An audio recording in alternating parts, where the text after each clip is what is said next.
ver quem está aqui já com a gente. Já temos alguns membros. Bom dia, Diogo, Fabrício, Hernan, Paulo, Moisés, Wanda. Que bom que você está aqui com a gente, representando o consulado da Eslovênia no Brasil. Isabela, Júlia, Aline e a nossa equipe linda, Natália, Fernando, Camila, Ana Rúbia, Bandone, Juliana. Bem, então, o nosso programa de hoje é o seguinte: a gente vai ter meia hora, 25 minutos agora de bate-papo em português. Eu vou apresentar as bases do Hub de Economia Circular, algumas reflexões, o que a gente vem fazendo. E depois, às 9h30, a gente vai abrir para os nossos convidados internacionais, a Moica e a Ladeia, que vão nos contar um pouquinho sobre o novo plano de ação circular, que foi lançado dia 11 de março, e como que está dentro desse contexto atual de coronavírus, a situação da Europa, e mostrar um pouco também o que as empresas têm feito, as colaborações que têm surgido diante desse cenário. Então, eu vou começar aqui com a minha apresentação.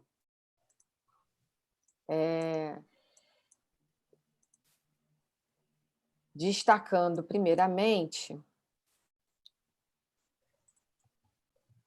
que a gente tem 10 países presentes. A gente recebeu 130 inscrições e pessoas de diversos países, então sejam todos bem-vindos. Eu não vou me atrever a falar todas as línguas, mas é um prazer estar todos aqui com vocês. Eu queria começar com uma pequena reflexão sobre o que essa pandemia está realmente nos mostrando, né? E eu estava refletindo, eu acho que o que realmente toda essa situação está nos mostrando todas as nossas fraquezas como indivíduo, nosso sistema imunológico, fraquezas do governo, de como que os governos, os países são governados, como o sistema de saúde está em todos os países, e, principalmente, quais as comunidades que têm alto nível de confiança. Então, tudo já estava lá, o coronavírus só está acelerando esse processo e nos mostrando claramente o que está acontecendo no nosso dia a dia, já há bastante tempo. O Thomas Friedman, jornalista do New York Times, deu uma entrevista recentemente falando que a gente está vivendo a mãe de todos os testes de estresse. E eu costumo dizer que a inocência acabou. Então, a gente tinha uma atitude muito negacionista de várias coisas, desigualdade social, mudanças climáticas, e agora está tudo muito claro na nossa frente, e não tem mais como negar todos esses impactos.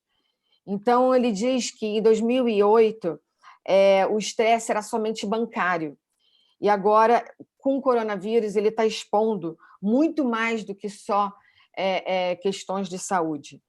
Ele está nos mostrando que somos todos iguais e que não somos imortais, né? Então, o vírus não conhece fronteira, em instantes abateu todas as barreiras, sem restrição de raça, religião ou poder.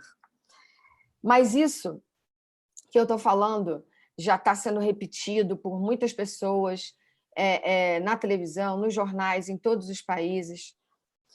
Então, o que eu queria destacar é que está tudo conectado. Coronavírus, economias, mudanças climáticas, mas tem uma diferença crítica entre o coronavírus e a mudança climática. Nas mudanças climáticas, a gente não tem vacina. Então, não tem como atingir um pico e depois ir retrocedendo e reconstruindo o nosso sistema de saúde. Então, a gente tem que prestar atenção que nas questões de mudanças climáticas, uma vez que a gente atinge aquele limite de temperatura, é muito difícil de voltar. Então, eu queria destacar 3 pontos que eu acho que são bastante relevantes e eu venho refletindo, e como que isso se relaciona com o nosso debate e com a questão da economia circular, né? Primeiro ponto é que todos concordam que o mundo será diferente pós-corona, né? Está em todos os jornais, em todos os países, na fala dos empresários, no banqueiros, da sociedade e até mesmo da igreja. Então, a mensagem é que a gente tem que mudar. O ponto 2 é que não é novidade, né? A gente apenas negava esse senso de urgência e os impactos da nova era. A gente está vivendo uma nova era já há alguns anos, a era da conectividade, a era que vários acontecimentos nos remetem a novos padrões de consumo, de relacionamento, e essa é a base das nossas discussões. Nós, os profissionais de economia circular, já debatemos esse tema há mais de 10 anos, eu individualmente há 5 anos com Exchange for Change. O Covid-19 simplesmente acelerou essas mudanças. E o terceiro ponto é que o trabalho deve ser conjunto. As empresas estão se unindo para fortalecer as cadeias de valor. E é isso que a gente vem falando, que é importante para a economia circular. A gente não faz sozinho, né? O grande não vai sobreviver sem o pequeno. Então, é muito interessante a gente ver que, diante desse cenário de crise, a gente consegue ver as cadeias se unindo, os grandes ajudando os pequenos, e a mensagem é que a gente precisa encontrar um novo equilíbrio, uma nova economia. Então, a economia circular, ela não soluciona os problemas, ela não vem para solucionar os problemas da economia linear, as questões de resíduo, ela vai modificar um sistema e evitar os problemas.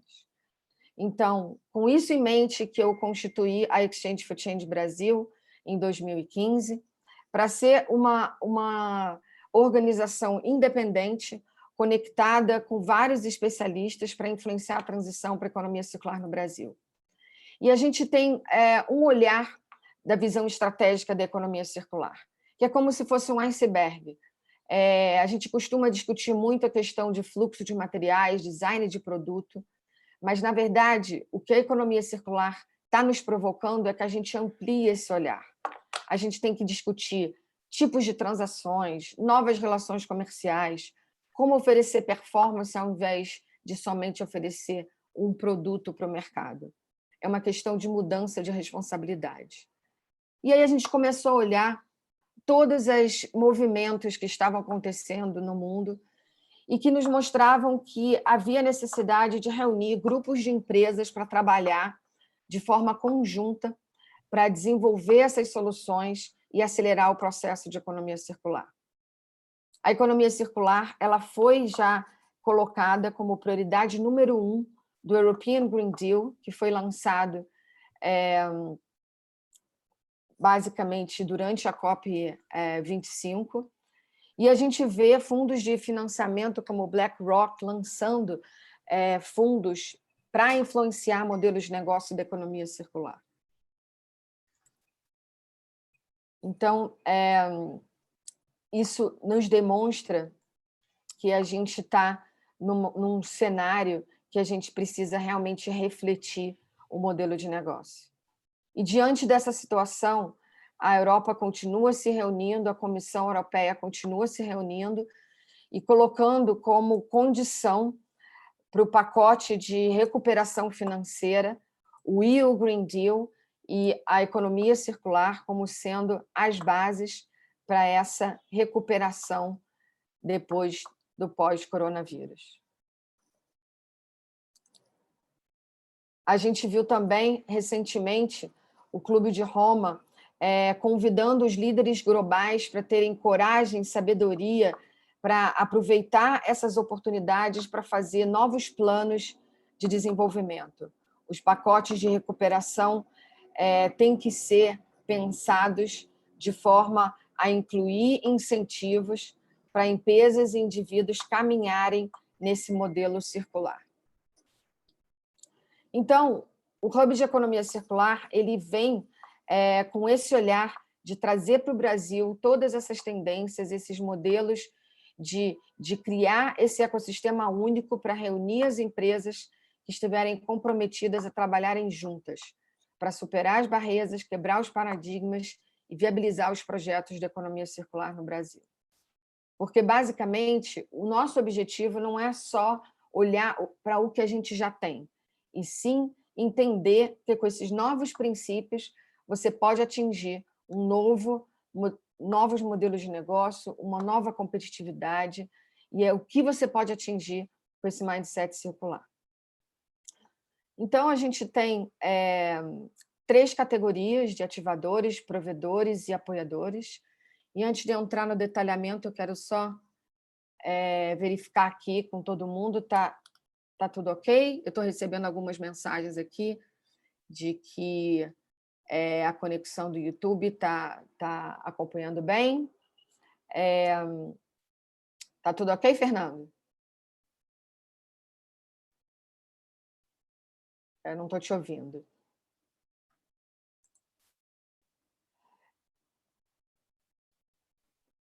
Oi, Bia. YouTube, a gente teve uma questão que a imagem travou, eu não sei o que aconteceu, nós testamos 5 minutos antes, estava tudo em ordem, e as pessoas estão migrando, sugerindo migrar para o Zoom, tá bom? Mas estamos seguindo, mas eles estão escutando. Então tá ótimo. Então, a gente, ao pensar esse modelo do Hub de Economia Circular, a grande diferenciação da proposta era justamente a gente ter essa união de todos os elos da cadeia. Então, a gente tem a categoria de ativadores, que são as empresas pioneiras que já estão liderando essa transição, a categoria de provedores, que são as empresas que trazem soluções práticas e tecnologias para viabilizar esses modelos de negócio, e a categoria apoiadores, que são os nossos parceiros de comunicação, de suporte legal, academia e centros de pesquisa. Para cada categoria, a gente tem umas entregas específicas. Para a categoria ativador, a gente tem o Circle Scan, que a gente vai analisar todas as áreas do negócio para ter uma fotografia de como que a empresa está trabalhando o tema internamente, como que a gente pode influenciar esse mindset circular e essa capacitação interna. Na categoria de provedores, a gente vai buscar também um olhar de como essa tecnologia pode estar conectada para trazer essa formação desses projetos. E, basicamente, a gente vai criar, então, um mosaico de informações, onde a gente vai poder analisar todas as empresas diante desse ecossistema para gerar projetos conjuntamente. A gente fez uma análise de todas as empresas que vêm participando das reuniões e a gente está conseguindo, então, engajar empresas de vários elos da cadeia de valor.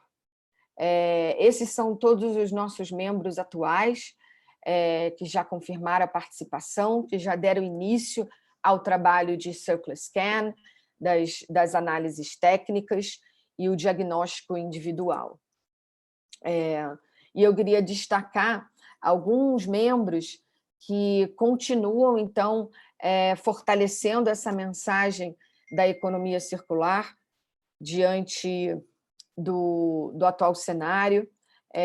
A Covestro e a Plastweber já publicaram, dizendo que esse é um momento de reflexão para repensar a economia. A Tonra assinou o compromisso na Waste Expo para se juntar aí ao nosso hub. A gente vê também a Gerdau com uma iniciativa onde ela está colaborando com a Ambev, com o Einstein, para unir forças de construir um hospital público em pouquíssimo tempo, e depois a gente vai ter uma breve fala do Paulo para nos contar um pouco como que tem sido essa colaboração. E também tem a equipe PDV, que trabalha com materiais publicitários de ponto de venda, todas essas informações que a gente tem em supermercados, e eles estão produzindo agora máscaras e protetores. Então, é isso que a gente provoca para a economia circular, troca de habilidades, é você aplicar as suas habilidades para outras funções, essa adaptabilidade é muito importante nesse momento. Esse é o nosso conselho consultivo, que a gente já aprovou, que tem como contribuir, como responsabilidade e contribuir com posicionamento estratégico, trazendo recomendações e expertise, a Isabela Teixeira, o Ricardo Young, a Tarsila Ursini e a Ladeia, que vai falar com a gente agora, daqui a pouquinho. Essa é a nossa equipe, a gente já conseguiu constituir, então, uma equipe robusta para poder participar das reuniões e fazer todas essas análises críticas da cadeia, os diagnósticos. Então, a gente tem vários consultores associados com expertise nas áreas de sustentabilidade, de economia circular, de gestão, de governança, e aqui todo mundo disponível para fazer um bom trabalho para os nossos membros. Então, aqui a gente conta um pouco da nossa história, como que a gente começou esse trabalho em maio do ano passado, fizemos a primeira reunião para identificar as empresas que gostariam de estar junto nesse ecossistema, começamos a pensar o nosso modelo de negócio. Fizemos, então, mais 2 reuniões antes do lançamento.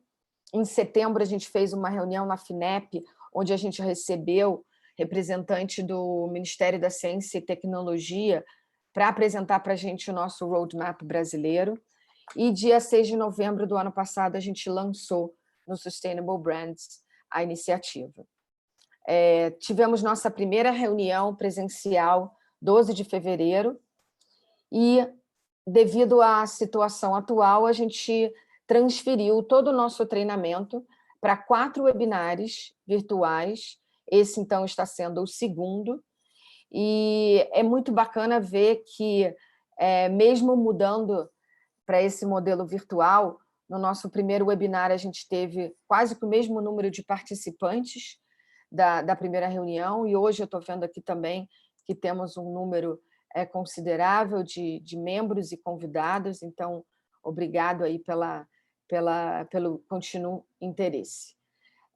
O Hub trabalha com 4 eixos de trabalho, que é comunicação, engajamento, educação e soluções, e a intenção da gente é fortalecer o ecossistema nesse modelo de colaboração pré-competitiva, para estruturar alianças e novos modelos de negócio.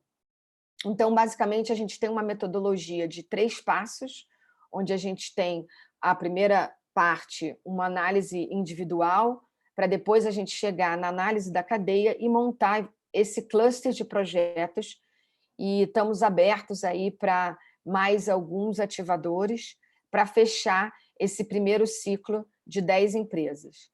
A gente trabalha com 4 dimensões de economia circular, que segue muito aquela linha estratégica do diagrama do iceberg.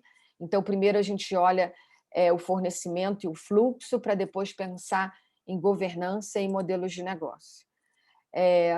Na parte de alinhamento conceitual, a gente está desenvolvendo uma cartilha que vai ser distribuída para todos os membros ao final do treinamento, e é um material autoral que vai trazer tanto um contexto global, o contexto teórico e também um olhar de visão de negócios e estratégia.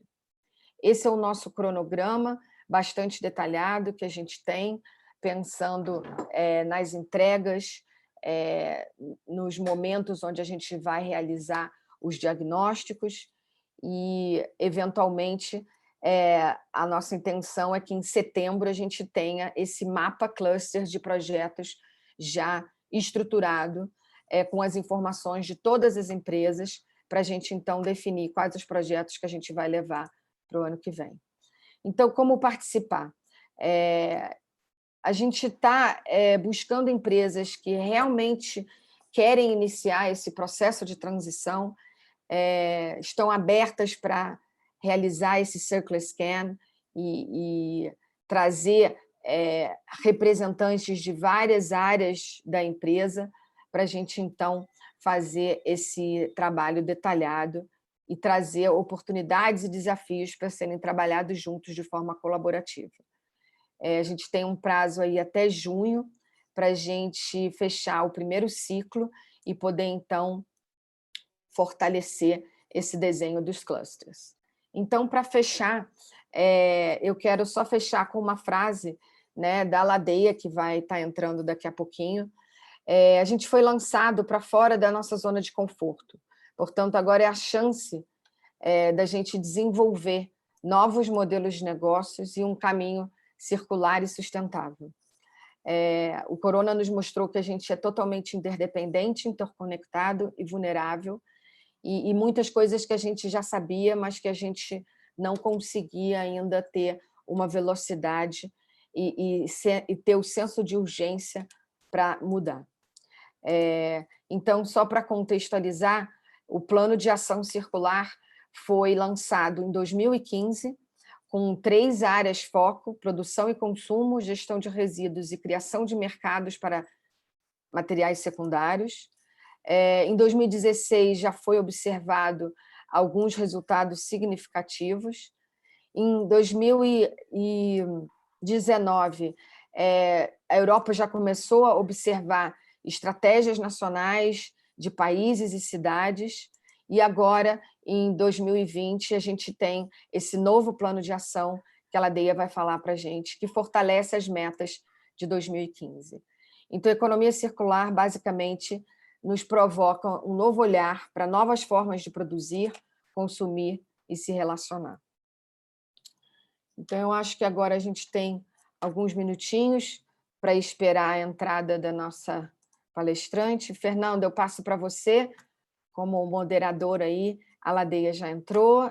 Alguém quer fazer alguma pergunta? Teve alguma pergunta que surgiu aí?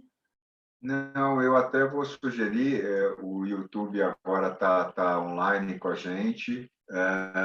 Se vocês tiverem alguma questão, podem mandar aqui no chat e eu acho que aí a gente pode responder mais para o final, ou se tiver alguma questão específica agora também, acho que a gente tem um minutinho para poder fazer essa questão. Eu acho que, Bia, o que poderia estar falando, né, que a gente está fazendo esse processo de abertura para as empresas até o final de maio, conversando com as empresas que ainda em função do coronavírus, a gente abriu essa janela um pouco maior e já estamos começando alguns diagnósticos com empresas e o desafio é, assim, pós-coronavírus, a gente vai ter a aceleração da economia. Então, quem tiver já caminhado nesse processo vai estar uns passos à frente. Ok. Então, a gente vai ficar aí com a caixa de texto, né, para quem quiser fazer pergunta ao longo das apresentações. E eu vou, então, convidar a Ladeia. Hello, Ladeia, can you hear us?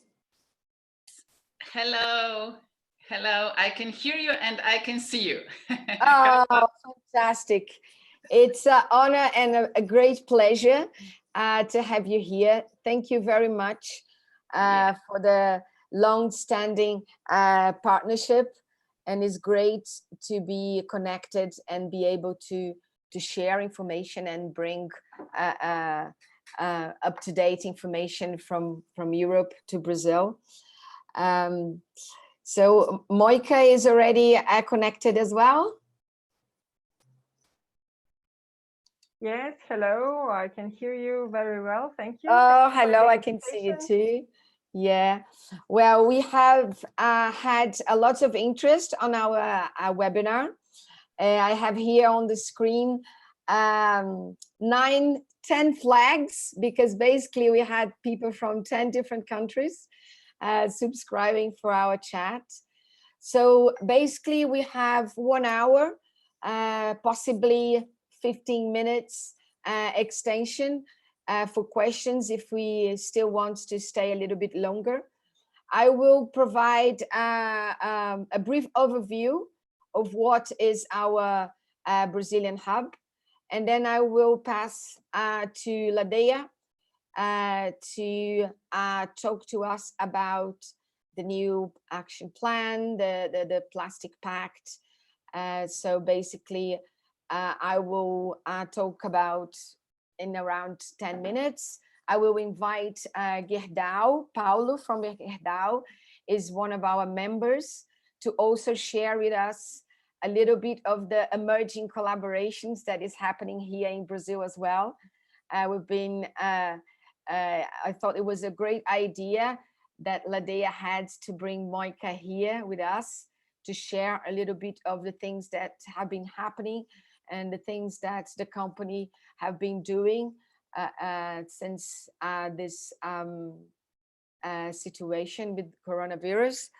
And then Ladea can talk for 20 minutes, Moika for about 15 minutes, and then we'll have some time for questions afterwards. So I would just want to start with a quote from Harari, which I think is very suitable for our conversation. Basically, he says that in order to defeat the virus, we need to share information globally. And that's the big advantage from humans over virus. You know, what doctors discover in Milan in the morning can be very useful for, you know, Brazil in the evening. So for this to happen, we need a spirit of global cooperation and trust. And this is very much the basis of circular economy. I was talking earlier on, Ladea, that circular change makers have been talking about the need for collaboration and the need for a new economy for almost 10 years. And now is the time. Coronavirus has accelerated, has given the speed tremendously for that debate. So global cooperation is vital also for the economic restoration of the world. And we need a global plan. And now is the first time in history that all countries are having the same problem at the same time. So we can learn from each other. And this is the power that we have, and we are demonstrating here on our conversation. If we join forces, we can move from this pandemic faster and even more stronger. So Exchange for Change is independent consultancy that was launched in 2015 with a mission to influence the transition to the circular economy in Brazil, with several international partners to co-create and adapt global solutions to the Brazilian reality. Just very quickly, that has been our timeline since 2015. We have been seeing the growth and the interest in circular economy. 2018, we say that it was very much a consolidation phase for our work and for the circular economy discussion in Brazil. We represent Brazil in the ISO committee. We have provided several training for finance organizations, government organizations, and established new partnerships. And we've seen that it's very difficult to do circular economy just for one organization. So it's very important that we work together. And this is why we decided to launch the Circular Economy Hub as an idea to bring key organizations that are committed with the transition to plan and work on solutions together. So we do hope that from now on, we can develop scalable solutions and practical cases in Brazil. So we started our journey with a partnership with the Netherlands in 2016. I went to the Holland hotspot, and this was where I met Ladeia. And since then, we've been connected. I launched a book, the first circular economy book in Portuguese. And just at the end of last year, we launched also a documentary that is going to be available very soon in the cinemas. And it shows experiences and best practice from the Netherlands and Brazil. And very soon we will have another book that Ladeia is collaborating with us. This is going to be the result of our study group, that's where we shared information with lots of experts from different countries throughout 2016 to 2017. And we are hoping to publish that book in September. So this is just a few highlights of the times that Ladeia and I have been together on this study group in a webinar that she gave in 2016, 2017 and 18. I went to the Circular Change Conference. We were together at the World Circular Economy Forum, and very recently at COP25. So basically, the idea of the hub started because it had become an industry strategy in Brazil. The National Industry Association incorporated circular economy into their strategy for the next 3 years. But what research has shown was that most of the cases from companies was very much based on waste as a resource. So we needed to stimulate the market to look at product as a service, renewables, life extension, and other business models to really become more competitive. Because circular economy is not just about what we have, it's what you can achieve. So basically we create this view of looking beyond materials, product design, and material selection. So we believe that circular economy is about developing new commercial relationships and looking along the value chain for opportunities. So we look at the benchmarks in Canada, Switzerland, Germany, and the Netherlands. And this is how we based our hub, a unique ecosystem that aims to gather companies from all different parts of the value chain committed to work together with circular economy. So basically, we believe that we need to reevaluate the production process. We need to review, reevaluate the values, attitudes, and our relationships, and redefine products and consumption. So we have basically 4 areas of work: communication, engagement, education, and solutions. And the idea is to identify among all the different parts of the value chain projects that we can do in collaboration. This is our timeline, just for people to understand that it's a process that takes time. Yeah, you need to get everybody involved, explain the idea. So we have been discussing the launch of the hub since May last year with our international partners. So we have developed a partnership with Germany. They launched their circular economy initiative in March 2019. So the last webinar, we had a discussion with them, and we are hoping to keep this discussion going. We have Covestro as a member that is part of both hubs, the Brazilian hub and the German hub. So we believe that that would be a very interesting knowledge exchange. So I want to introduce now Paulo from Gerdau and give him the chance to talk to us a little bit about the initiative that they developed since we had this situation with coronavirus and the need for health infrastructure in the country. Paulo, so it's over to you. Hello, good morning. My audio is okay? Yes. Thanks.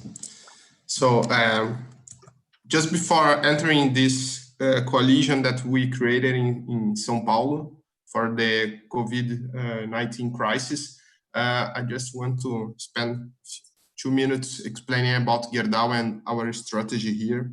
Gerdau is one of the main steel producers in the world, and our industrial operation is focused on North America and Latin America. We have operation in 10 countries in this area with 30,000 employees working, providing steel to civil construction, infrastructure, agriculture, automobile industry, and other areas. We've been working the last 8 years mostly with a lot of changes in the company that pass through the new culture that we are creating to try to be more agile company and more simple, looking as an example, the startups that are growing very fast. And since we have 119 years old, we know that we need to change a few things inside the company to keep living in this new economy. So we've been changing a lot of things in the company, like culture, governance. We create a new CSR strategy, focus more closer to the business. So our CSR strategy have been to work with housing and recycling and education. That is 3 areas that we believe, not just here in Brazil, but also in the continent, are 3 main social needs that we have from Canada to Argentina. And with this new strategy, 3 years ago, we start to talk with Beatriz about how can we engage the company in more structured way to work with circular economy. So we developed in 2018 a diagnosis about what we've been doing for the last years and what are the opportunities that we can work in the next 10 years. And just to give you an example, what the connection between our DNA and the circular economy, we are one of the biggest scrap recyclers in the world. We are the biggest in Latin America.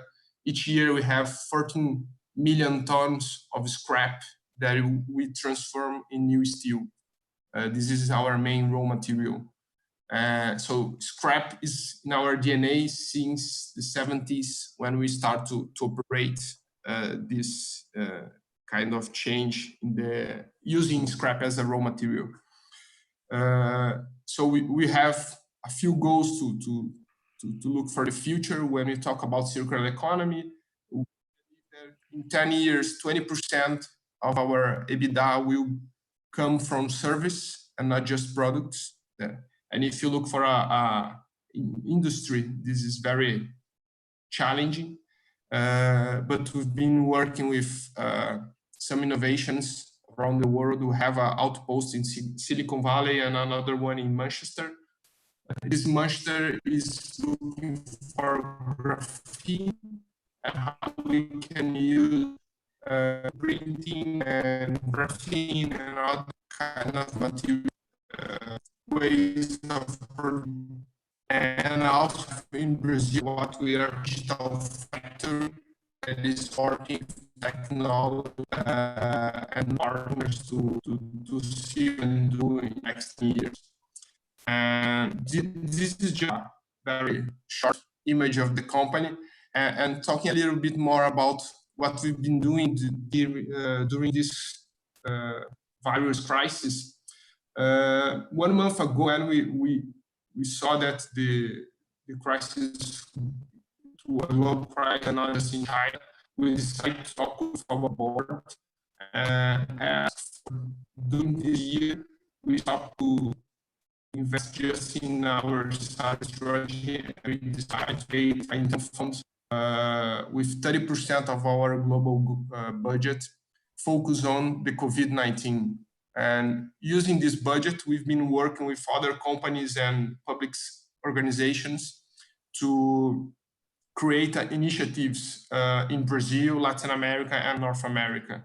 And here in São Paulo, that we have the major initiative, we've been talking with Ambev, connected to the Anheuser-Busch beer group, and together we create a plan to build a new structure in a hospital here in São Paulo in 40 days. So in the first part of this activities, 20 days that we achieved yesterday, we deliver 40 ICU beds for this hospital in the city. It's a public hospital.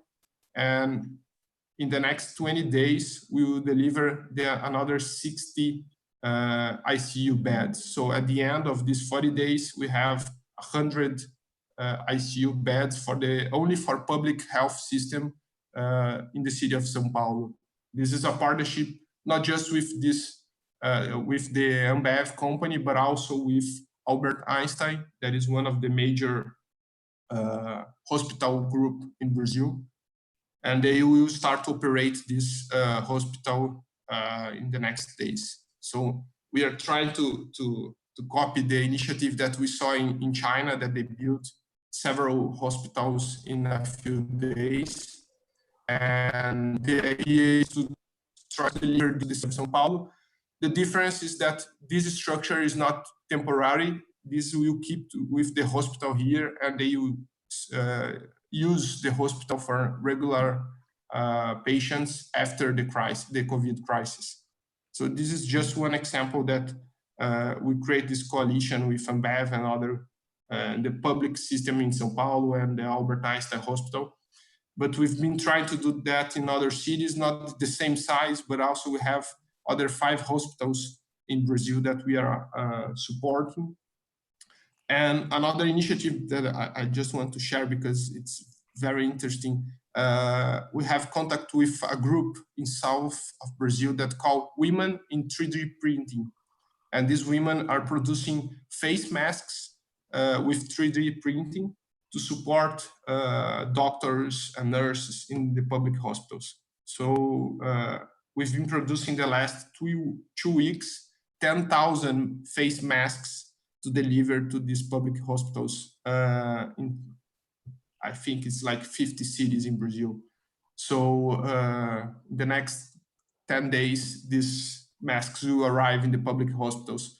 And it's very interesting because we are connecting diversity, innovation, and social responsibility in the same initiative in south of Brazil. So I think is a very short image of what we've been doing with partners here in the continent. Yeah. Well, thank you very much, Paulo. I wanted to give you the opportunity to speak because I thought it was very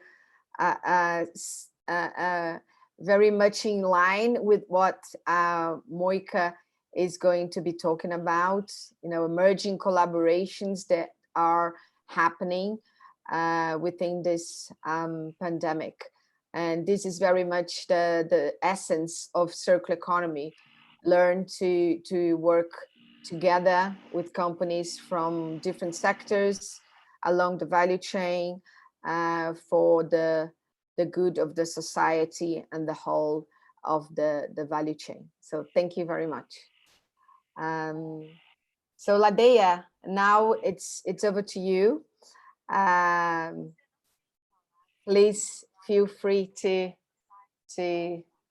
tell us, how are things in Eslovenia. And I want, just before you start, to thank everybody that have joined.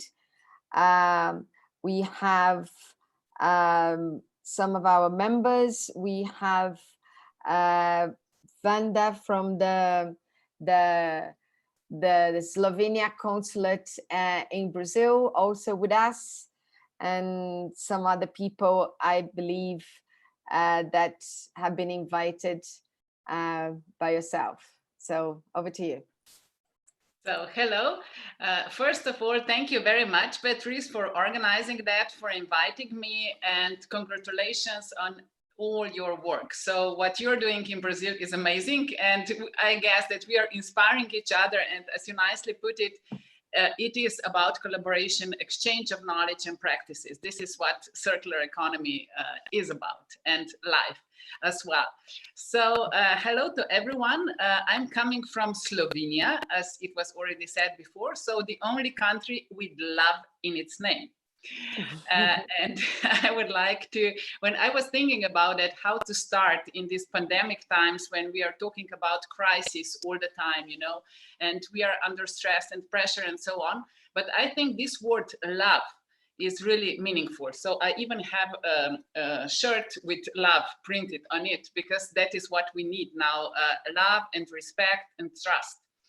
And when I was wondering how we were working on this circular economy action plan and on all the activities related to the circular economy, it was a kind of falling in love, you know. But when you're falling in love, because we have spring now here in Europe and love is in the air, and coronavirus as well. So while we were falling in love with all these concepts, and when we were talking about the collaboration, co-creation and all that, so it was, let me see, yeah. So it was, in a way, we were fascinated when we were putting things on the paper. As you mentioned before, we wrote several times, collaboration is important. We said, okay, we have to change the way we operate, the way we do business, to shift from linear to circular. We should rethink our value chains. We should use less materials. We should decrease consumption and production, of course. So it was very nice, and it was in the air in a way. But now with Corona crisis, we came to the point when this is becoming a reality, and when we have really unique chance to make this happen. So not to just go back to normal, but to rethink how to reorganize our economy and our society in a way that we implement all this knowledge, all these practices, all these measurements, all these rules that we have agreed on. So that is what I would like to introduce today, just briefly. What now this circular economy action plan is bringing. And what I would like to stress is, you nicely introduced me as a founder of Circular Change platform here in Slovenia. And yes, we started more than 5 years ago. And Circular Economy, Circular Change Conference is one of our flagships. But on the other hand, I'm wearing another hat, and this is being the chair of Circular Economy Stakeholder Platform in Brussels.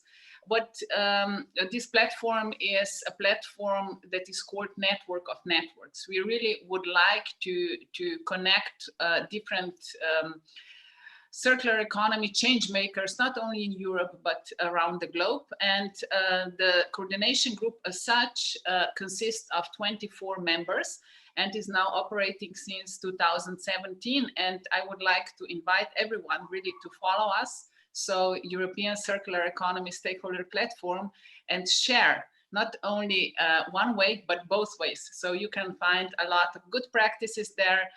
Now, during Corona crisis, also examples of what people on the ground are doing, how businesses are changing, and so on. So this is just a brief introduction. So now, if I go to this, I didn't prepare a presentation because I don't know how it's with you, but I'm getting tired of all those slides, webinars, everything. So hopefully we can make it a little bit more vivid just by expressing this way. And I will share afterwards the presentation so you can go into that and share among the others, the materials related to the Circular Economy Action Plan as such. So when I went through the document once again now, because it was introduced in March, just before Corona crisis. And as I said, at that time, it was a nice document. But when I read it now, and you can try do this exercise as well, it is like, oh, here is the recipe, how to overcome the crisis, not only Corona crisis, but economic and social crisis and an environmental crisis that is here and will not disappear. And it is interesting when you read it now, because the opening sentences are like, global consumption of materials is expected to double in the next 40 years. So the way we used to produce led to something what is unbearable. And annual waste generation is projected to increase 70% by 2050. And you might remember that we were talking about that we only have one planet, but the way we produce and consume would demand 3 planets until 2050. So here I'm coming back to that falling in love when we were thinking about, yeah, this is nice. It should be like that. This relationship with our planet should change, but it is still here. We still have only one planet. And we are in the time of 2 crises, so the climate crisis and Corona crisis. And therefore, the call for action is really here and now to implement what we have agreed on. So what this circular economy action plan is actually bringing. So it is a kind of a new vision of Europe, and it correlates very much with a Green Deal. As you know, in Europe, we adopted also a new Green Deal at the end of last year, and with ambition to become the first climate neutral continent. So Europe as such would like to lead by example, and it is very much related, of course, also to resource efficiency, how to use resources in a way that enables us to achieve these goals. And it is very much about rethinking economy. So how to reorganize the existing model to maintain this competitive power, but I don't like the word competitive. I would rather use it collaborative power. And on the other side, of course, that this quality of life that we used to have is something what we maintain, nourish, and to enable really everyone to live this quality of life. So all these things are here, and now we are facing them and maybe even sensing them in a different way because of everything what is happening now with Corona crisis. So the Circular Economy Action Plan is bringing us concrete actions and proposals how to implement circular economy in daily life as well as in our economy, of course. So it is very much about sustainable products. So it is addressing production cycles and the value chains and the use of all resources.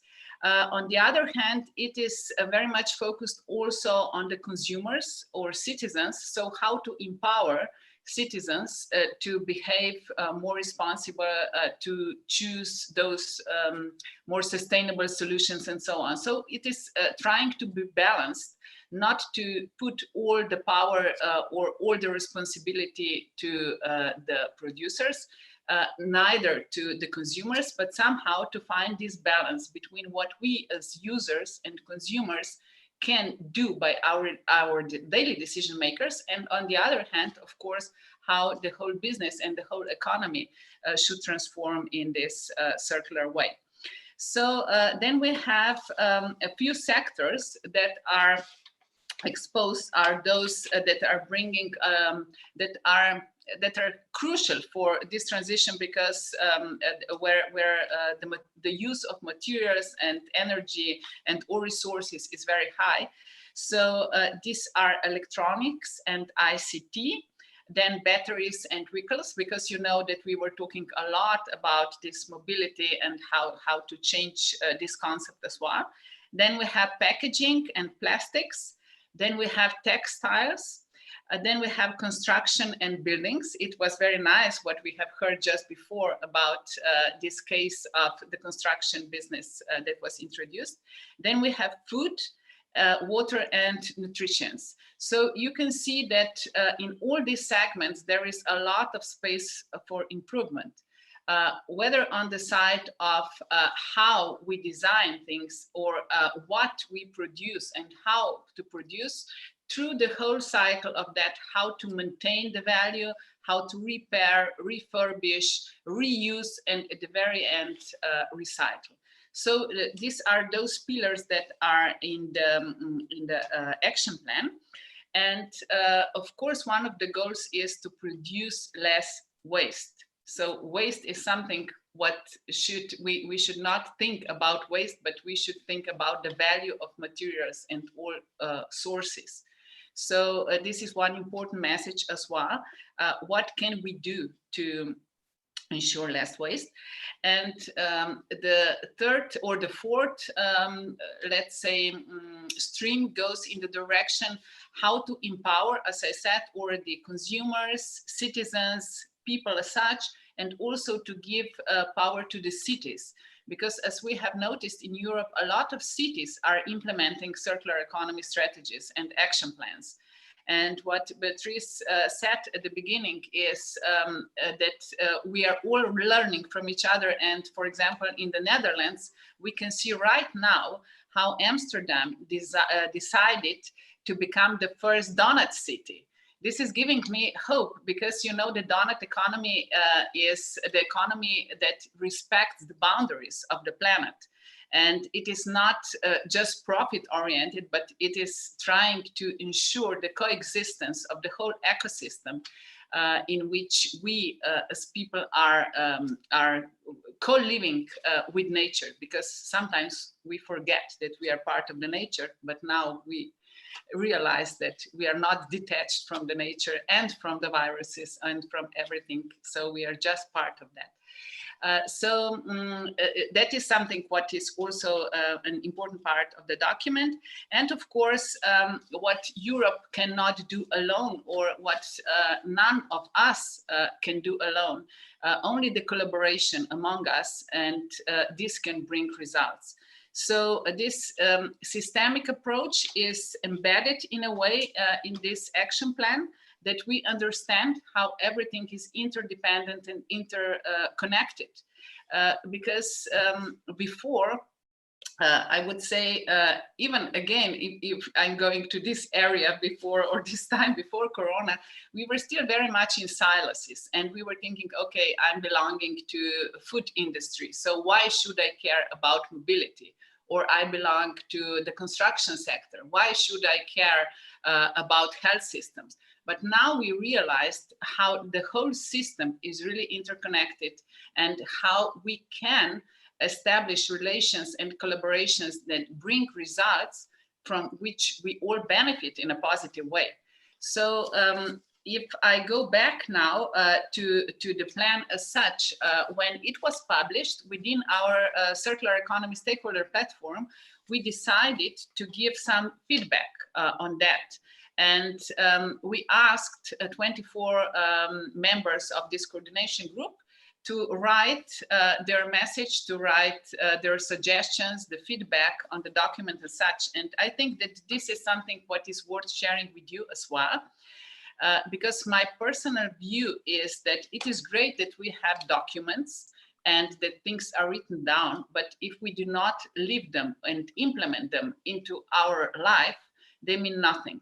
And by inviting the stakeholders from our coordination group to give this feedback, we collected a very important inputs for that, what is still lacking, or what is good, or what is to be improved in the document to make it actionable on the ground. So this is what I would like to share with you a bit as well.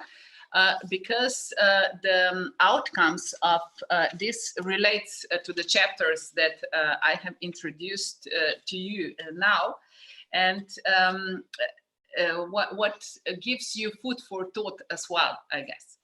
So one thing that we emphasized in as a feedback, and now I will start very selfish with circular change view of the document as such, because in circular change, some of you already know, we have introduced National Circular Economy Roadmap for Slovenia 3 years ago. And at that time, we introduced also the circular triangle. And in this circular triangle, we are pointing out how important it is then when talking about circular economy related to the business, the two other angles count as well. So one is circular culture, that is very much about our values, about our way of thinking, doing things, about this sense of community that we are sensing right now very much, about the educational system, about bringing a creative spirit into the whole transition. So the whole culture as such is very much needed if we want to implement circular change as such. So in this triangle, we have circular economy as a model, we have circular culture as a kind of glue, and we have circular change as the systemic and holistic change that contributes to the implementation of these new models. And here we referred to the Circular Economy Action Plan in a way that this aspect of culture should be even more emphasized, and that it is very important that educational system is addressed, that we know also that the soft parts of the decision-making processes are a part of that, because we know in different countries we have different perception of certain things, of certain models. If I compare it with, for example, the Western Balkans, because we are working now with these countries a lot, as some of people are attending this webinar as well. So because these countries, our region was experienced socialism, for example, and at that time we were very sensitive to that, what we own and what we cannot own. So now introducing the sharing economy in a culture where years ago or decades ago you could not afford owning is much different from introducing it to the countries like Netherlands or Finland, where this is not the case. So this is this part that is very sensitive, and it is very much linked to the narrative that we are using in certain countries. So that is one thing that we addressed. The other one is that when implementing circular economy, there is no recipe that you can just copy paste. You can learn from each other. But on the other hand, you have to create something what resonates with your own environment and with what people in your community, in your city, in your region will identify with. Because if you're pushing someone to do something just because you said so, there will be resistance and there will be no results. So we really, it is about embracing things.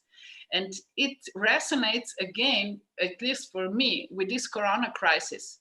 Because if we think about the narrative now, it is like we have to fight against the virus, or we have to win, we have to control. You know, it is like, it's very military kind of language and narrative. And what I personally think it's more about how to embrace something, how to understand things better, how to open the space for the dialogue, how to admit that we do not have all the answers. And there is a lot of things that we have to discover jointly. So this is the culture that we have to co-create now, and really to use our energy to co-create and not to fight against. So this was the message already for the Circular Economy Action Plan. To use this creative potential that is within us, and to use the inspiration and to use everything what is there on the ground, and just give more attention to that and nourish that what is there and connect it, like connecting the dots, then become to make them become stronger. So it's not about patronizing, you know, and it's not about being aggressive in a way with the formulas or with the principles. It's more really about communicating that and then enabling that to flourish. So that is what we proposed also as something what is related more to that, how to implement the action plan. And then the others, of course, got great remarks regarding the design as such, because it is what is good in the action plan is that it is addressing the design as a very important phase already. So when we produce something, we have to design it before and to think about that, how to design things that they can be then maintained, repaired, and reused, and so on. So another important thing was the remark related to the green public procurement. And it is also now, after the crisis, a corona crisis, it will be very important what decision will be taken, particularly in the governmental sector. So what kind of choices? Will this be green choices, green procurement, or is it going to be something what is just the cheapest and the fastest solution? So that was something what was also very important. Then we touched also, the measurements, so how to monitor the whole transition and how to find the indicators that can help us go through that. So that was one remark as well. And one was also related to the bio-based economy, because you know that circular economy and bio-based economy are linked. It is not something what does not go together, and it is nicely put it already in the document. So really to think about that, how these two dimensions can be connected, and how the bioeconomy is using circular principles as well, and other things as well. But what I want to conclude here is that I highly recommend you to read this Circular Economy Action Plan, find inspiration in that. And I will share with you also, and you can find the opinion of our coordination group on that as well. So to conclude with this, and I will just briefly, do I have 5 minutes more, Beatrice? Yes. Yeah, I don't want to steal time from Mojca because she will have very good things to share. If I would just conclude that with few messages, whenever you think about the implementation of circular economy solutions, do have this holistic approach and do have this systemic approach. So what we've been talking about, interconnectivity and interdependency. The second thing is that orchestrators or mediators are needed, because we are speaking different languages, not just that I speak Slovenian and someone else speak Italian, and the third one Portuguese, but because we are coming from different environments or different sectors, we have different mindset in a way. So organizations and platforms like Exchange for Change are of crucial importance, and this was emphasized also in the document, that these organizations and platforms are those orchestrators that can help different stakeholders to find a common language and to co-create the solutions from which everyone benefits. So this is the second thing. Find someone who is this orchestrator and who can enable this space for the communication, for the true dialogue. And the third thing is really that bearing in mind this, that only collectively we can achieve what we all are looking for or aiming for, and individuals can achieve much less than we can achieve together. So if you take these three messages with you when you are implementing things, I strongly believe that this Circular Economy Action Plan can be a very useful tool and help you navigate through these changes. So, and just briefly, because we also signed, or this plastic pack has been introduced as well, so another agreement or a document before Corona crisis as well. So the event took place on 6th of March in Brussels. And this plastic pact is was initiated by the Netherlands and France, but other countries signed it as well. You can check it on the web and see who is in. But what is nice is that it is not only about the governments, but it is also about other organizations and stakeholders. So for example, Circular Change signed that as well. And the whole initiative is focused on that, how to reuse and recycle single-use plastics and products and packaging. And again, I will come back to that. It is not about fighting against the plastics. We have seen how useful the plastics can be now in the crisis when we have to use gloves and pack things and so on.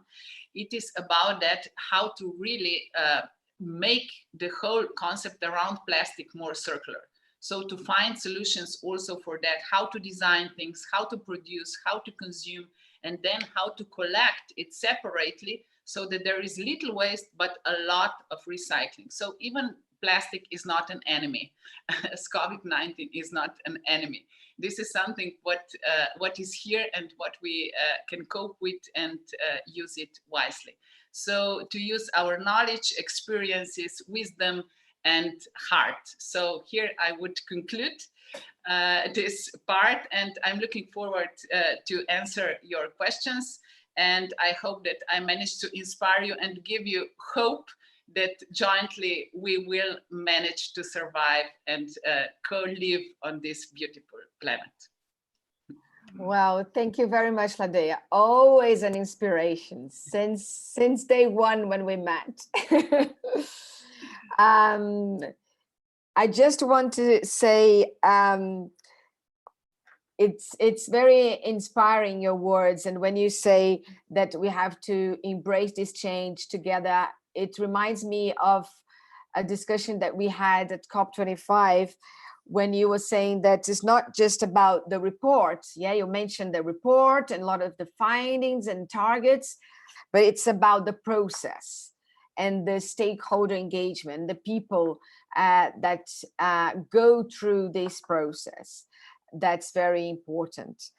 And before going to Moika, I just want to say that we can stay a little bit longer if you all can stay until 10:45 for questions afterwards.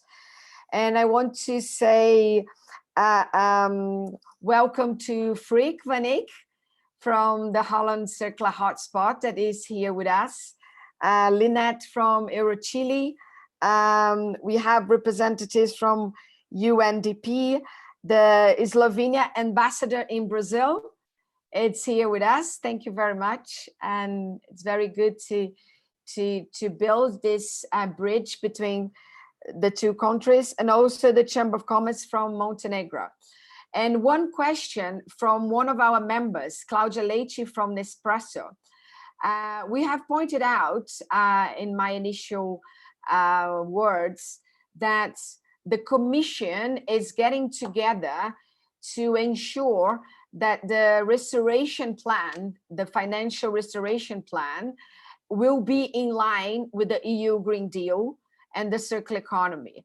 But what about the feeling of the businesses? How the businesses are feeling towards circular economy during this crisis? I don't know if you want to answer that now, or maybe Moika can talk as giving her own opinion, and then we can have this debate after her words. Okay? Yeah, I would suggest that we invite Moika now, and she will share that with us. And it is a very important question. I would like to come back to that afterwards. Yeah. Absolutely. Okay. Thank you. Hello, everybody. From my side, thank you once again for the invitation.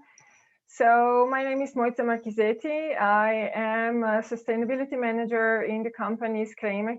I've been working on sustainability and circular economy issues as a consultant for around 20 years. But in the last 4 and some years, I am working mainly for Eslovenia. Thank you, Beatrice, for the questions. And what is the business saying about everything? In the business, from my perspective, I think that the current situation is giving us a really nice mirror. Basically, all the problems that we have been ignoring up until now and are very much connected to the circular economy are now being lifted on the surface. In the Europe, one particular thing is that basically we've been optimizing our productions and everything to that limit, that when we need some materials, when we need some technologies, when we need the capacities of the production lines for something, we don't have it anymore. You know, we've outsourced everything out of the continent.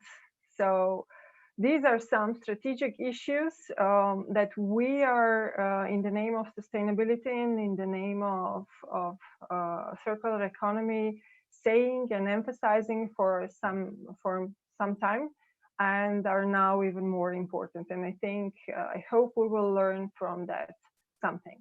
So I would like to share my screen to just go and guide you through what our company is, what we're doing in the context of circular economy, what some of the results are, and then go also to try to describe what Slovenian companies are trying to do to help overcome the current situation. Okay, so we'll just be.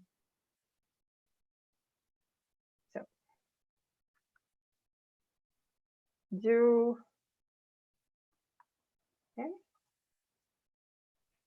I hope you see, if you can just give me, just reply to me if you see the slides. No, not yet. Not yet, Monica. okay. Yeah. Now? The share screen under is the green under the green screen. square? Yeah. The green. Yeah, I did.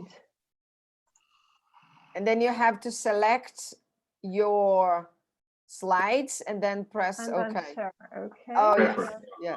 Now it's okay. Yeah. Now it's okay. Yes. Okay. Perfect. So, what is Economia? We are bringing intelligence to energy. So we are developing smart metering solutions.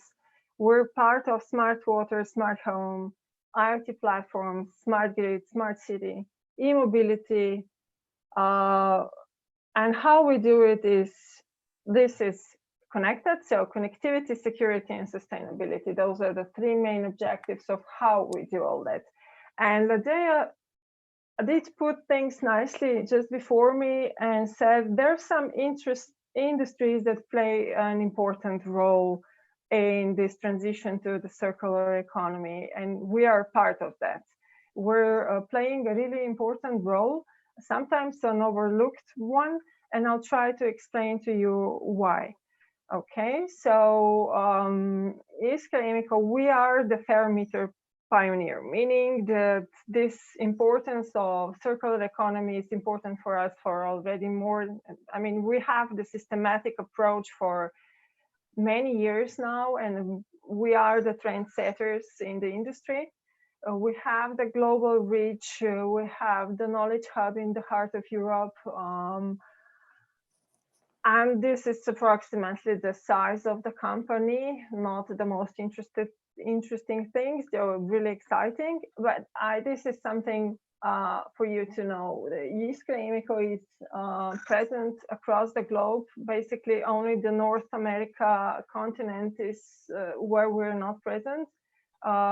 Europe is, of course, the main one, but then the Middle East, Africa, Asia, we're just now opening in India as well, and Latin America also. We have a company in Argentina, and we're covering most of the Latin America countries with our smart metering solutions. We are part of Swedish Electrics, which is a big company, a family-owned company, Egyptian company, and we're one of the companies in their ownership. And this is their portfolio. So they're working on technology, contracting, investment, development, and the industry at large. So this is our family, and we have a vision. Yeah, we need a society to cut down the CO2 footprint for 60% in the next 10 years. Yeah, so how do we do that? And this is what I meant before when I said we're one of the most important industries, how to do it. Well, the CO2 footprint, looking from the eyes of Eslovenia, can be decreased in 3 levels.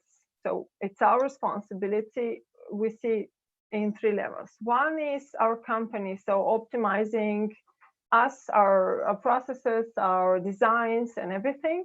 Then the second is our solutions giving to our customers basically enable energy consumption efficiency. Yeah, and if that's used properly, then we achieve high results in cutting down the CO2 footprint. And then the third level, the third thing is end users. So basically our solutions are then being installed in the industry and in the households and are being used by the end users. And if we successfully join the data that the smart metering solutions are providing with the data from the grid, with the data from the energy origin, and we add on this all the new technologies, you know, the artificial intelligence, the blockchain, and so on, we can really develop optimization tools for the end users. And this is what the world needs. This is something that's not existing. It is existing in small numbers. So there's many actually small business models. It's really pilots, but nothing big. And this is our mission. So to go to the first one, basically to go what Eslovenia is doing, as Ladea was nicely mentioning to you, that design is really important. So our strategy is in 3 pillars: our own processes, Eslovenia processes, supply chain. So what are we demanding of the supply chain? We need to know that all the industries have responsibilities. So you're the one setting standards for your suppliers. And this is where they are going to go. And this is what circular economy is about. If we will push, if we will partner or push whatever needed, things are really going to change, you know, not alone. There's really little things that you can do alone. And then the third pillar is basically education. It's educating the customers, it's educating the industry, it's being around, and it's being the advocate of sustainability and being advocate of circular economy. This is extremely important. So some results that we have here, we managed to embed circular economy principles in the designs of our products, meaning they're modular, meaning they're updatable, upgradable. We've prolonged the life cycle to 20 years. And you need to know we're talking about high-tech gadgets, electronic devices, okay? We're using materials that we don't have enough in this planet, so we're being one of the most loud advocates of how we need to decrease the use of these materials. We just introduced last month recycled materials into our products, and 2 years ago we were told to be crazy to have these goals of doing that. So we have transparent supply chain to up to 95%, meaning we know all the materials in our products, we know where they are, we know how to develop our suppliers, we know what demands to have, and so on. We're really being creative in cutting down the consumption of the energy, water, and everything, and closing the loops and so on. And we've managed to cut down the CO2 footprint of our products for more than 50% in the last few years. Consequently, we got a few awards, and we're often invited as speakers at different international conferences and so on. So this is what it means to bring circular economy to the design and to the structure of, and to all the stakeholders of the processes of the company. So going back to that, and now shifting to our customers and to end users. So with what we designed, how can we achieve even bigger results? Because this is just the beginning. It's like the beginning of a snowball. It's the design of a solution, it's design of a gadget, And when this is out there alive, in the work of these devices across 15 to 20 years, we can achieve high results of decrease of CO2 footprint. Because future nowadays is really mostly behind the meters, behind the gadgets. Data is the tool of this time. We are now in the middle of the 4.0 industrial revolution, and it's not a technological revolution. Not only, it's a revolution of values, it's a revolution of knowledge, and we need to share the data among us and apply all the possible new technologies to it to be able to achieve, to be able to smartly achieve the goals that we set to ourselves, the environmental goals. And we're part of the energy sector, and you're all dependent on the energy sector. There's nothing alive. We will not be possible to solve the issues of Corona crisis without the energy sector. And at the same time, this is what is causing the biggest CO2 footprint in the relative numbers we need to know. So the sector has pledged to play a leading role in investments that to become carbon neutral well before 2050, but it's still basically talking. And you need to know that the energy consumption worldwide is growing annually, and it is going to grow for some say up to 50% in the next 20 years.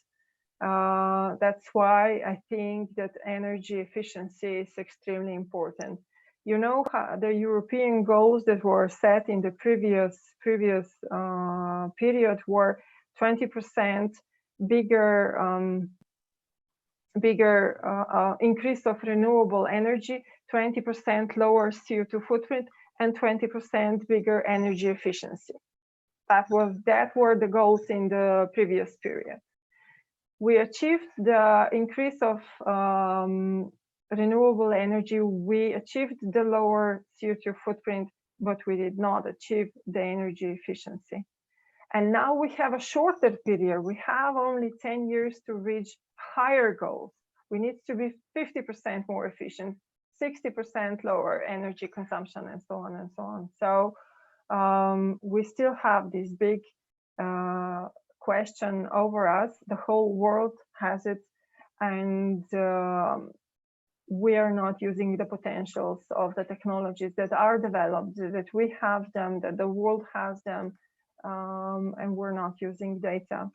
So to do and use data for a better world, we need synergies among all the stakeholders of the industry. So we need the understanding of that. And we need to partner, of course, because the world only goes around if we join synergies. We need to prove the concepts, and we need to create the trend. And I think this is one of the most important goals of the next 10 years for the whole globe. Okay. And now going back, yeah, we live now, but we are creating the future, and we just found ourselves in the middle of this Corona crisis. And I just want to say that, like before I said, it really has a lot of parallels with the climate crisis that we're trying to solve as well. I'm happy that the world is more aware of the risk situation of the Corona crisis than of the climate crisis, and I hope we can learn something from that and be more proactive and so on. And what Slovenian economy or what Slovenian businesses did to help overcoming this situation is really stepping together. Is really, because I have to say that for some years now, I've been trying to join the Slovenian economy and also broader European economy to have high goals on the climate issues and so on and so on. to some extent successful, but it's not, everybody. Now, when we need to solve this situation, it really everybody reacted. So we're joining in an initiative developing our own ventilators. It started immediately after the corona crisis burst. Basically, the technological hub and the Chamber of Commerce of Slovenia joined forces and replied to the request of some companies and started this initiative. And in a few days, more than 140 companies joined, offering whatever they have. So offering their R&D capacities, their knowledge, their competences, their production facilities, supply chain possibilities, and so on and so on. And of course, also we joined. We're an important company in Slovenia. We're one of the biggest companies, and we're focused. I mean, the headquarters and everything is in Slovenia, but we have a factory and a company in Africa as well, in Egypt, and we're covering Africa. So we see our responsibility even greater. The African countries are not being spared also by coronavirus, and the situation there is sometimes really even more serious. So we are connecting also our initiative with the Egyptian. In Egypt, there is the same similar initiative that we are part of.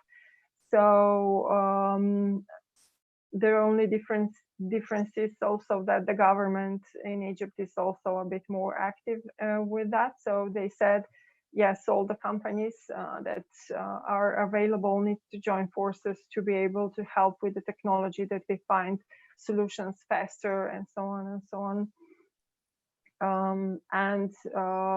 Last week, what happened is also we had a discussion about just some other project in Bosnia, and we came with, of course, all the discussions end up or start with the corona situation, and we were discussing those things, and we discovered that, okay, we can probably help also Bosnia.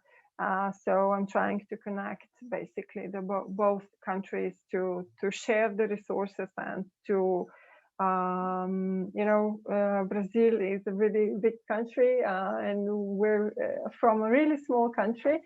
So we need to think, we really need to think how to cooperate, how to synergize with all the other countries around us, or also not that much around us, but it's a global world now. So yeah, this is what I think is the best. There are several scenarios being developed actually. Trying to get the production of ventilators, trying to get the prototypes of the ventilators. They were already tested, I have to say. Economia is not part with the development. I'm really sorry for that.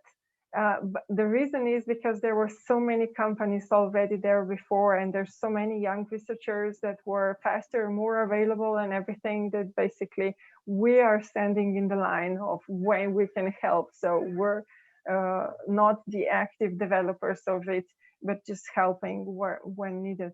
The world also needs some other technological equipment to be able to fight efficiently. So there's, like I said, several scenarios being developed, and I'm proud that countries and initiatives and the economy and really fast-growing companies and technological hubs and accelerators and everybody stepped together and are trying to resolve the challenge that we have. So, okay, I'll answer questions if anybody else has, but I see that the timing is already more or less out, and this is what I wanted to say. So yes, the future owns the data, and well, Monica, yeah, thank you. Yeah, go on. Yeah, just wanted to say maybe one thing to go back to our core business, which is smart metering solutions. Europe made a big mistake, and I promised myself to explain this to all the other countries of the world, not to repeat the same mistake. Already 10 years ago, European passed on directive on smart energy and smart metering, said that by 2020 there needs to be 80% of households needs to have smart meters installed. And one of the main reasons for that was cut down of the CO2 footprint, okay? Because the technology basically enables for more than 10%, with only having the technology and with having the measurements and with having it accurate and with no delays, you can save down the consumption for more than 10 to 15%, yeah, without applying further technologies and applications and so on and so on. And what happened, we're now in 2020, yes, countries did install, most of the countries have 80% of installment of the technologies, but they're not using it. You know, this is the biggest mistake that Europe made, and this is something other continents, other countries must not repeat. Countries are not using this technology. They did not upgrade their infrastructure. They upgraded the technological part of infrastructure, but not the other parts of infrastructure. And in some countries, there's this whole issue of fear for this data. So it's a sort of, I had a lecture last year at a couple of conferences when I was talking, do we want to live in datatopia? So do we want to use data for the best? Or are we living now in data phobia? So everybody is afraid of having the data displayed, having it outside, and so on and so on. So this is really a huge mistake that Europe, I hope, is going to correct in the next couple of years, because like I said, the clock is ticking. Yeah. Well, Moika, thank you very much. Lots of points and comments here. First, a quick question. Can you share your slides? People are asking if they could have access to your slides. Yeah, I will, Beatrice, I will send you a PDF copy of the slides. Is that okay? Yeah. Well, okay. Thank you very much. I just want to say what is really powerful from your presentation is that we do need technology, especially to gather data. Yeah. But technology and data by itself is not enough. So we need to work together. We need to understand the data and how to use the technology. We need to use it, yeah. Not just to enable, you know, but really to use it, yeah. Yeah. So I think that's the common message for, you know, from everyone. And I've been in lockdown for a month now, and I've been reflecting a lot, you know, what's my role on all of this, and how can I continue to pursue my mission to influence the transition to the circular economy. And I think that, you know, I had some discussions with Ladea as well. And I think our role is to provide business like yourself with information, being this mediator that Ladea said that is important to gather all the stakeholders in the value chain, because it's very difficult for one part of the value chain to act by itself. So you need to have this view of the whole value chain. So I hope that I can provide, and I'm sure Ladea, you know, will say the same, supporting this in this period of time with information, with knowledge, with engagement, to make us all stronger and have a reset of the world after this coronavirus. And a couple of questions. You mentioned about the need for reducing carbon emissions in energy supply. What's your view of bioeconomy and renewables? What would be the role of renewables on that?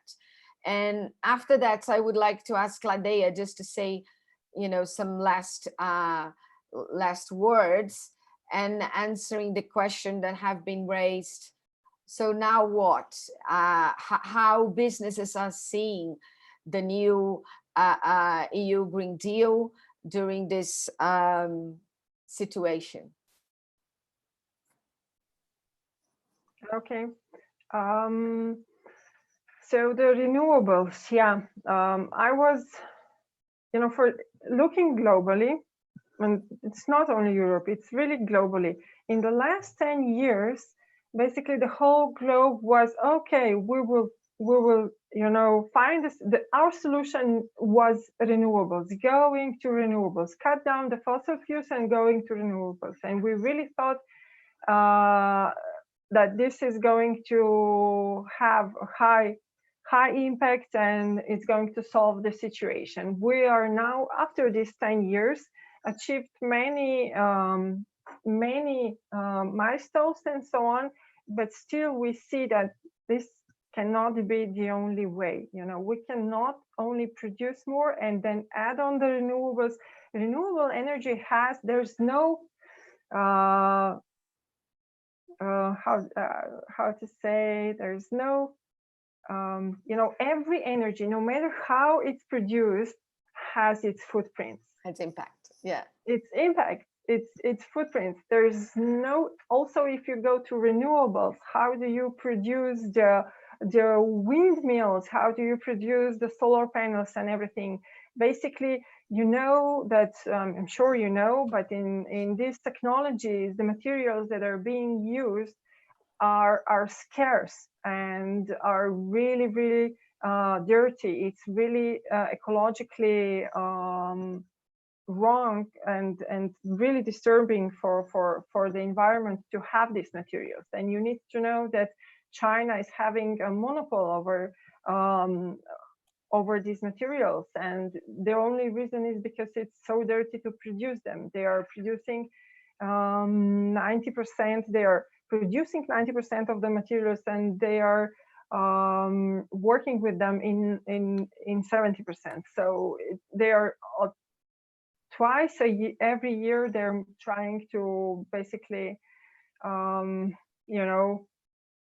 have a few jokes with the prices of these materials and so on. And they are right to do that because the whole world is looking away, and all the dirt is being kept on their side. So, and we don't have enough of these materials. So once again, the technologies are really important, and the renewables as well. But if we will wait that we have the free market will decide where are we going to go strategically, and if we don't change our own behaviors, if we don't go in this area of changing the lifestyles, of changing the behaviors, of understanding things better and so on, then we're not going to change everything. Because like said, for 10 years we were investing in renewables, but not achieving enough.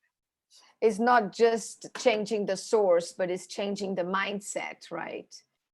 And how to use the energy. Thank you very much. Yeah, thank you. Ladia. Oh yeah, I'm back. Your final words. Final words, yeah. So first, thanks to Moita, because she invested her time, and I really appreciate that we are showing by that this sense for community and co-creation. And I saw that there was one question related to the taxation. I would like to add that it is very important question, because taxation is somehow showing us what we value. So what is valuable?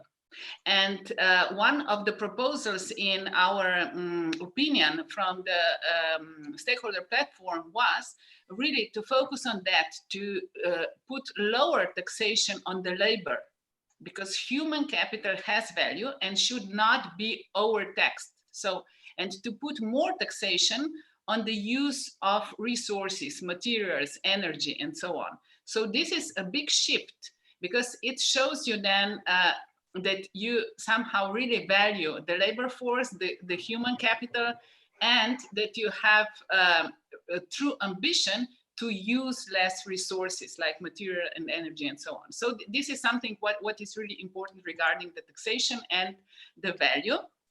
And I would like to conclude with this, that the whole game, as I see it, is around the value. Now we are all thinking about it, what means something to me? What am I ready to sacrifice, or what I'm ready to protect?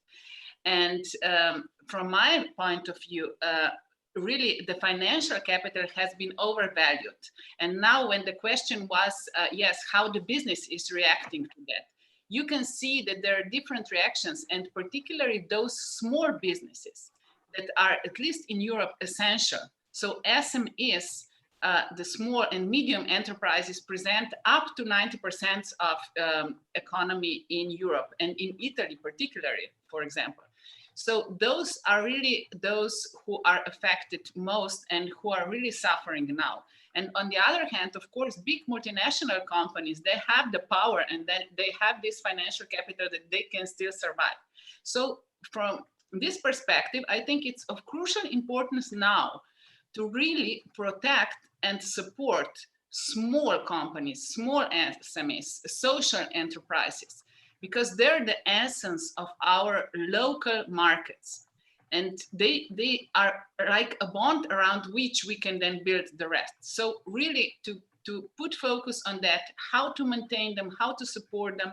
And there is one nice thought that was shared by my colleague Josephine Green, who is also in our board. And she said, now is the time that small that makes the big, not the big that dictates small.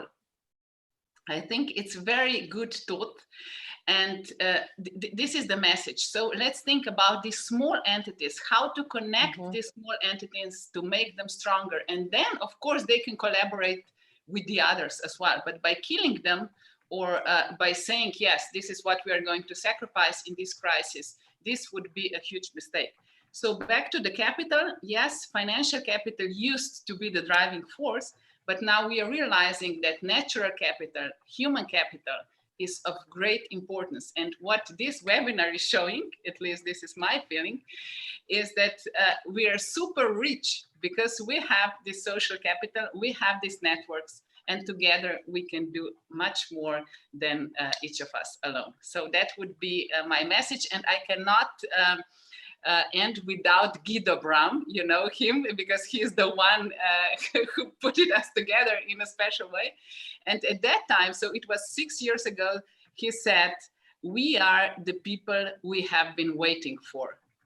So let's prove it now that we can do this big, big change for a better world. So yeah. I would like to conclude with. Fantastic. Well, Ladeia, thank you very, very much. I think it's been a pleasure and lots of things to think about. And one more time, I agree totally when you say that we cannot do this alone.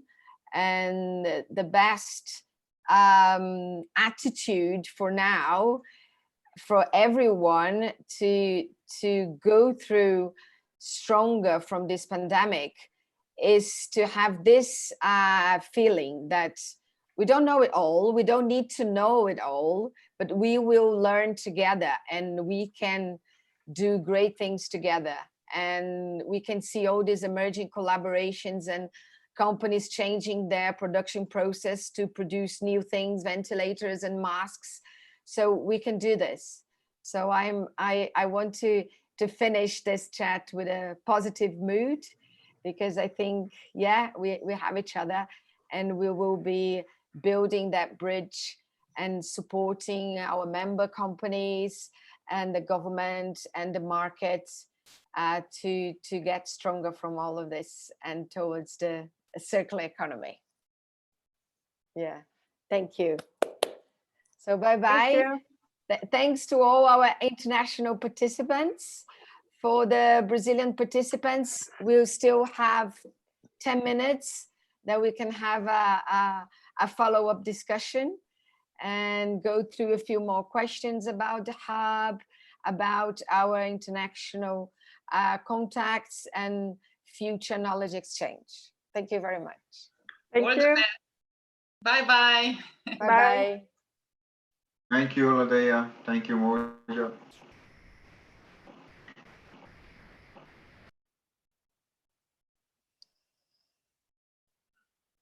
Bem, enquanto os nossos participantes internacionais se despedem da gente, Temos aqui mais uns 10 minutinhos.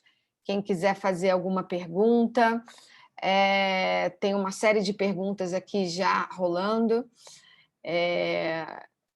Uma eu acho que é relacionada ao Hub. A gente tem já um grupo de empresas associadas e a gente está buscando mais novas empresas que queiram se comprometer com a transição, que queira participar desse trabalho conjunto de Circle Scan, de fazer um mapeamento das oportunidades e de se engajar nesse ecossistema para pensar junto como desenvolver projetos, quebrar barreiras. Então, eu quero abrir também para alguns membros que queiram dizer alguma coisa. Josué, Sérgio, Tiago da equipa, vocês querem fazer algum comentário, falar alguma coisa, fazer uma pergunta? Fiquem à vontade.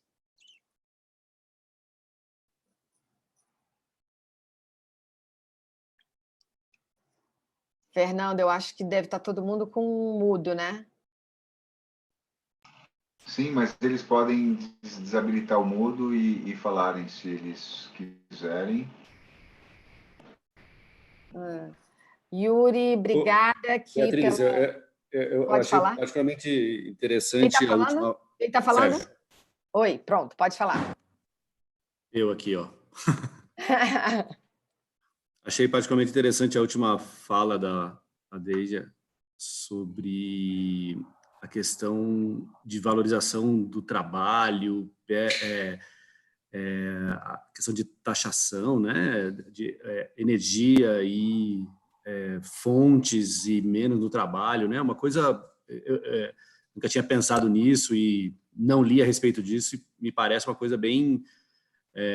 moderna, né, diferente do que é hoje o sistema. E o que vocês pensam disso? Já tinham olhado para isso? Ou algum outro integrante aqui sobre isso? Achei bem forte e diferente. A gente diz que existem algemas lineares, né?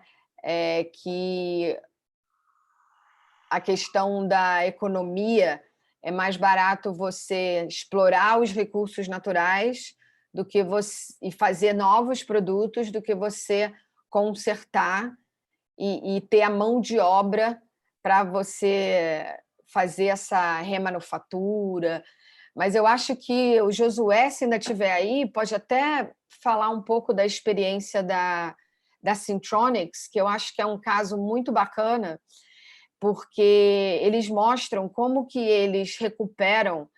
Eles começaram o processo deles pegando impressoras, desmontando todas as impressoras para reciclar toda a parte de plástico da impressora.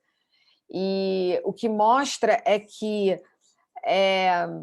pesquisas mostram que uma grande percentagem de mão de obra é na remanufatura, né? E não na parte primária de exploração da matéria-prima.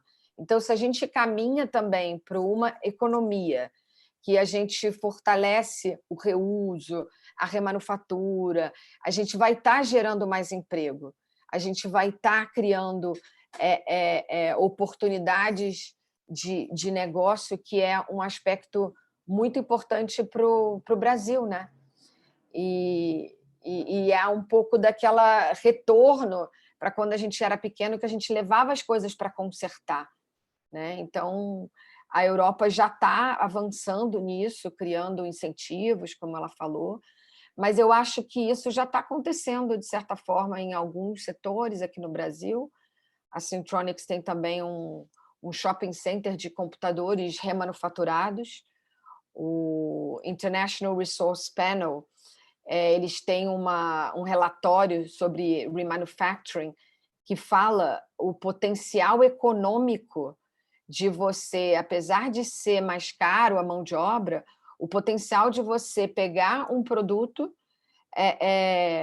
e só apenas consertar partes daquele produto e colocar ele de volta no mercado. Você vai estar economizando matéria-prima, você vai estar reduzindo o custo de matéria-prima e impacto. Então, já tem estudos mostrando a vantagem econômica, social e ambiental de você ter esse olhar para o conserto, para o reuso, para a remanufatura.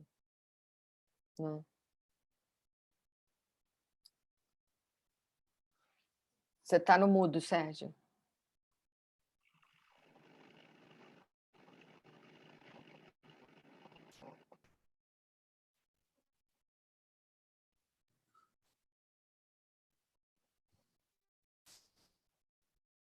Pode falar, Sérgio. Eu só ia comentar que era um dos maiores princípios aí da economia circular mesmo, né? De reuso, remanufatura. Mas eu achei interessante a questão do link sobre você carregar mais ou impostos ou taxas ou qualquer outra coisa, não no trabalho, exatamente para permitir essa maior presença de trabalho na economia do que a extração de matéria-prima em si, né? E uso de recursos. E faz todo sentido.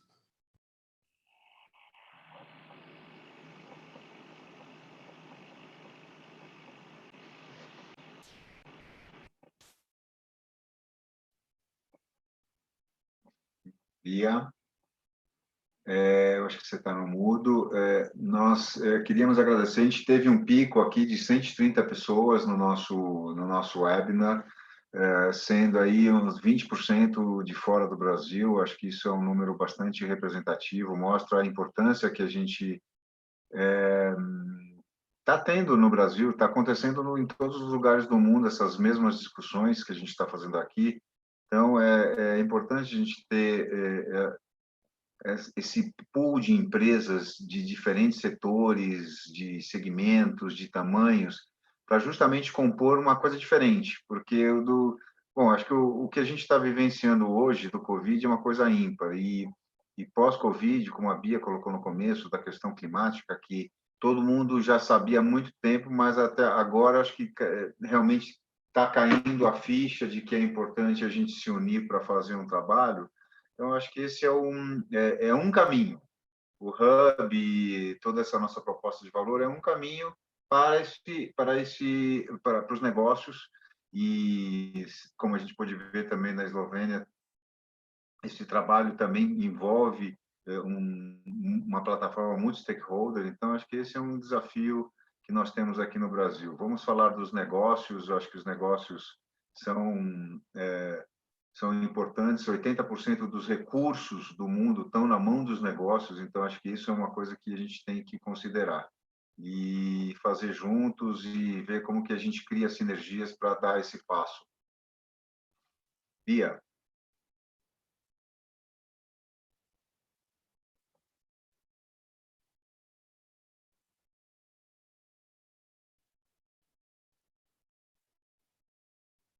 Você está muda, Bia.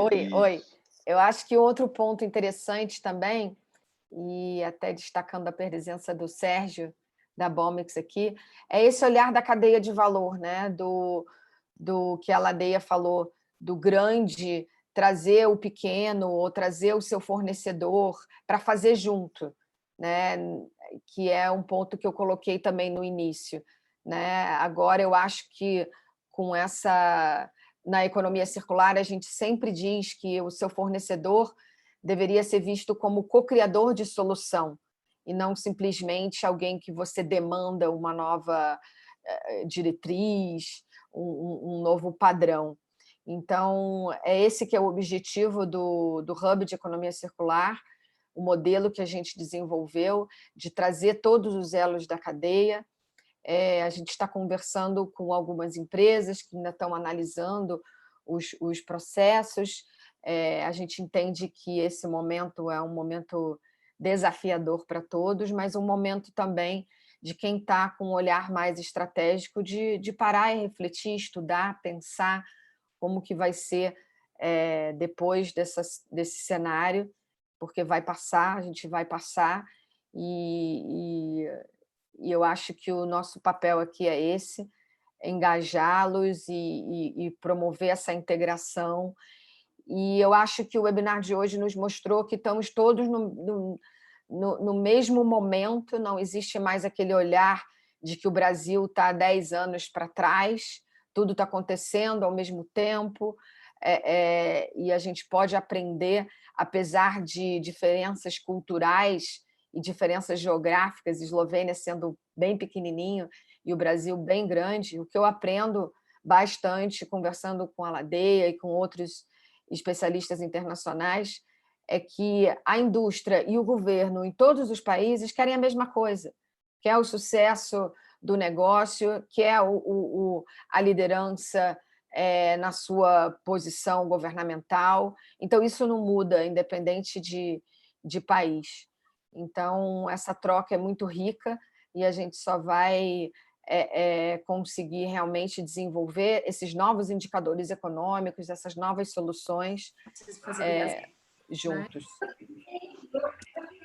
Mais alguém quer falar alguma coisa? Ou que eu posso agradecer a presença de todos? A gente está aqui com algumas perguntas. Conselheiro.